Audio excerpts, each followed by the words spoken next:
yourself out. Oh, go da da da da da da. Well, how much are you earning to actually take yourself out?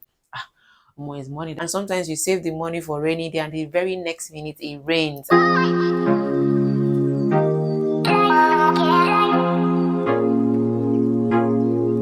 Hi loves, welcome back to my YouTube channel. My name is Etienne Brooks, and if this is your first time, welcome to the channel. On this channel, I get to share with you how I navigate my life, the lesson and the wisdom that I have gained in the past years, and how I apply them to my life and how it's helping me, get my life together. In the spirit of making do with what you have, I decided to change the position where I sit, which is usually this wall, to my very big bed frame that I'm not particularly fascinated about. So I decided to change it up a bit. I tried different poses, different styles, different things, and I am completely burnt out, guys. And I just decided, you know what, I'll just do what I can and then sit here and talk to you guys. In today's video, I want to talk about, it's something that has been a lot of conversations that I've had with certain kinds of people or with a lot of people. So guys, about poverty. So I strongly believe that poverty to a large extent is really not about choice. And just hear me out. I'm not saying that there are certain decisions that you can't make, that there are certain decisions that you make that can leave you poor and in a perpetual state of penury. That's not what I'm saying. But what I'm just basically saying is that some people are not born into wealth. Some people are not born into affluence, and that is like one of the things that can hinder you from doing a lot of things that would take you out of that situation. So I remember when I was in secondary school, we had all of these motivational speakers that would come on board, and one of the popular ones used to be Ken Carter's. We had Ken Carter's would come on board, used to have a lot of people, and I grew up listening and consuming a lot of all those personal finance and personal development, motivational speeches. And I discovered one thing. I just feel like sometimes, without knowing, they sort of put pressure on you to become something that you really don't even have an idea about. So it's like they're going to tell you, you have to do this, you have to do that. I remember that this used to trend a lot, that if you're doing a 9 to 5, you can never get rich doing that, which is such a terrible way to think about 9 to 5 jobs. That's not what it is. Yes, of course, I mean, given the current economic climate, 9 to 5 alone might not just help, or certain jobs might not help you, but putting all 9 to 5 jobs in the same bracket and saying that, oh, you can't make it doing that, is such a lie. Like, I don't believe that. It's such a lie. People grow from that and do a lot of other things that is still tied to their 9 to 5, and they become successful with it.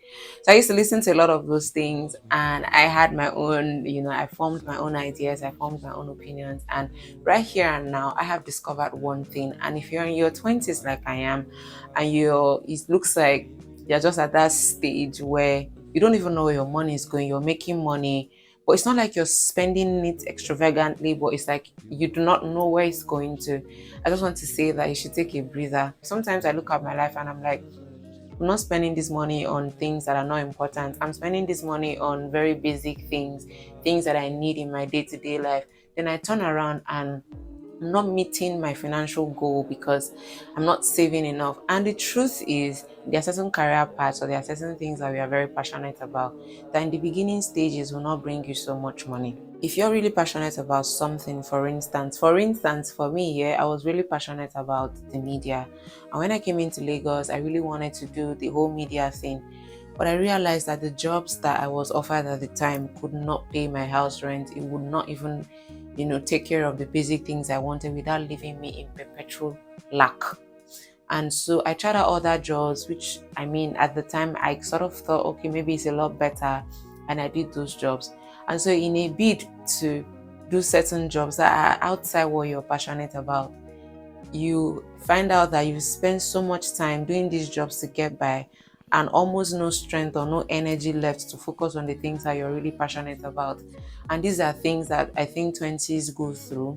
Sometimes you take on jobs that you don't really like, hoping that someday you'll be able to save enough money and focus on the things that you really like. And so sometimes when you find yourself trying to compare yourself with an influencer, trying to compare yourself with somebody who is doing a lot better, just know that it is not really the same. I remember having a conversation with a friend one time, and he told me something because I was feeling very bad. I was using public transport, and I came back and I told him that I hated public transport so much and I hated how my life was, that I just really needed a breakthrough at the time. And he told me honestly, after all the sympathizing and the empathizing, he told me something that it looks easy for him, because I was sort of comparing my life with his. And it's like, it looks easy for him because he has a free house to stay and his mom sends him allowance, which is something very different from what I was experiencing. You're spending on housing, you're spending on light bills, you're spending on water bill. If you're living in an estate, you have to pay for dustbin, you'll pay for security, you're going to pay transport to work. All of those things take out of the money that could have been saved up for other things. That's why sometimes I find when people say, oh, poverty is a choice, you choose to stay in those perpetual. No, poverty isn't always a choice. I don't think that if you could make the choice to be poor and rich, would choose to be poor. I know that there are people that love a simple life. There are people who love their lives to be very basic and not, with all the fame and everything. But I think at the core of it all, an average person wants a comfortable life. I don't work 9 to 5. I don't do a 9 to 5 job. I do a bit of a corporate job, but it's not like 9 to 5. I don't spend, time in the office 9 to 5. But because I live in Lagos, I spend at least 5 hours in traffic every single day. Now, looking at that amount of time I spend in traffic, the idea was, okay, I'll just do a job that will not take so much of my time, not knowing that something out of my control is going to happen. The road is blocked, they need to fix it. And so that because of that, I have to come back home later than I would usually come back, giving me less time to genuinely do the other things that I have. The other streams of income have to suffer. And if I had so much money, I'll probably have to delegate. I will not have to handle all my businesses by myself. I am like literally the only person that handles everything, my clothing line, the content creation that I decided that I was going to do, because I want to just feel closer to the media thing that I've always wanted to do, and then having to tutor as well, which is outside my home. It just takes a lot of time, things that are not within my control. I didn't choose the situation. There are certain things that I cannot control, and this is not me making an excuse. Probably I could do better, but right here and now, I do not think that I am choosing to be poor. I'm not poor in Jesus' mighty name. I pray, amen. No. If you feel like you're not doing enough, or you feel like, oh, people are ahead of you, which is sometimes the feelings I have myself, you should try and look at things objectively and ask yourself honest questions. If you had certain things provided for you, would you do better? If your answer is yes, then just keep at what you're doing and stop beating yourself. Honestly, like, just keep at what you're doing. I always say this: I do not think poverty is a choice. I don't know why I decided to talk on poverty today, but I don't think poverty is a choice. I don't think people choose to remain in perpetual state of insufficiency and lack. If we had that choice to choose, everybody would choose to have money, to be honest. And when I feel that pressure, I tell myself, Brooks, calm down. You're doing what you can do. You're paying your rent yourself. You live in this big city alone. You're doing great. So if you're in my shoes, or if you experience, or if you listen to motivational speakers who sort of make you feel bad about yourself, who tell you things that make you wonder if you're doing enough or not, and this is just take a chill pill and understand that there are certain things that you did not choose for yourself. If you could choose the family you were born into, I'm very certain that you would probably not choose a family that did not have anything. You probably choose a family that has a lot. And that is in the absence of knowing who your family is now. But what I mean is this: if you didn't get to meet the family that you are in now, and if you didn't get to meet them and love them and have this attachment you have now, you probably not choose to be in that family. You'd probably choose to be in a family that has more money, more connections, because with more money, more connections, and more support, what happens is that the road to success appears easier. The road to success is easier. And I'm not saying that people who are rich don't do the work. They do the work. But if you're saying that that are poor are not as hardworking as people that are rich, and my argument is, why is it that people who hawk in traffic, people who have to trek a long distance to be cleaners of high-rise buildings on the island, why is it that they have to do those jobs for 15 years of their lives? Why is it that they have to do those jobs for 10 years of their lives? Do you think that exerting so much physical strength in doing a particular job is less tasking, or is less time consuming, or less mentally draining than those ones who sit in the office and don't have to use their physical strength. That's what I usually use as my argument. And so if you're in your 20s, I don't know if I even made any sense or if you even grappled with what I said. But ultimately, what I'm saying is that you shouldn't be hard on yourself. If you're not getting it together, especially your finances, finances is something that really, really, really, really troubles anybody in their 20s, because being an adult is like you have to make decisions. You are in a perpetual state of making decisions. You have to make financial decisions, food decisions. Like, there's a lot of budgeting you need to do, especially if you do not have lots of money at your disposal. You have to really, really try and manage, live within your means, do this. Sometimes you're turning between wanting to treat yourself to a very nice restaurant, or treat yourself to a very nice nice event, or a very nice occasion, and having to save that money for a possible rainy day. And sometimes you save the money for rainy day and the very next minute it rains, and then you are just left wondering, what if it rains again? What am I going to do? Just wanted to take a chill pill, honestly. Like, just chill. Like, really, really chill, because that's what I'm doing personally myself. And just keep at it, keep at what you're doing. Look for better ways to do the things you're already doing. If the things you're doing currently is not looking like it's going to ultimately bring you to that point of financial freedom, in time, if you see that there's no potential growth in what you're doing right now, maybe you should try something else. If you're passionate about something and it's not bringing you as much money, if it can bring you little enough to get by, keep at it. If there is a career growth in that line, if there's some form of growth that is attainable in that line, keep at it.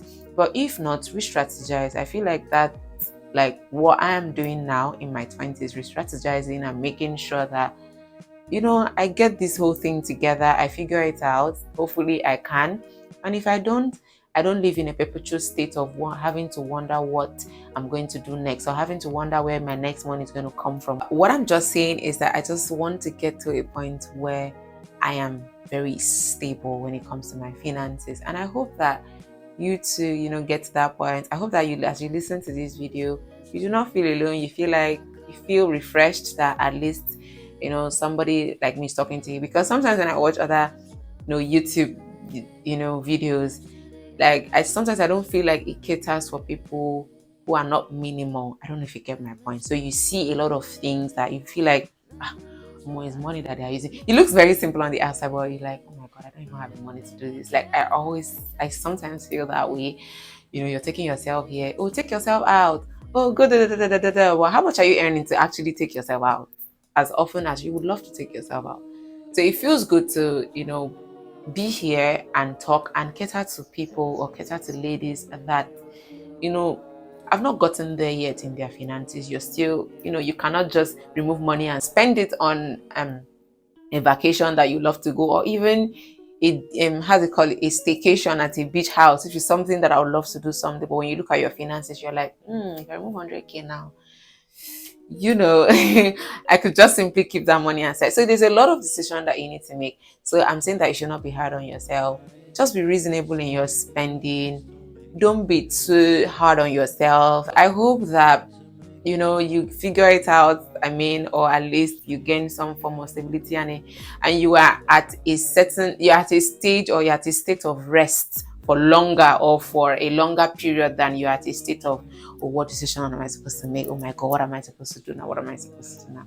So guys, thank you so much for sticking by. Thank you so much for watching this video today, and please don't forget to leave a comment. And if you did like this video, please like it and share to your friends and family. And if you are a lady, and if you are a corporate lady in the corporate setting, or you just want to spice up your wardrobe a little bit and add a few clothing to it, I would urge you to patronize my not so small clothing brand at Etienne on Instagram. Anything that you want, it's not limited to what you see on the website, or it's not limited to what you see on the page. You can just place your order by sending us a DM, and we'll get anything delivered to you within 4 to 5 days. Thank you so much for listening in today. I really appreciate it. And bye.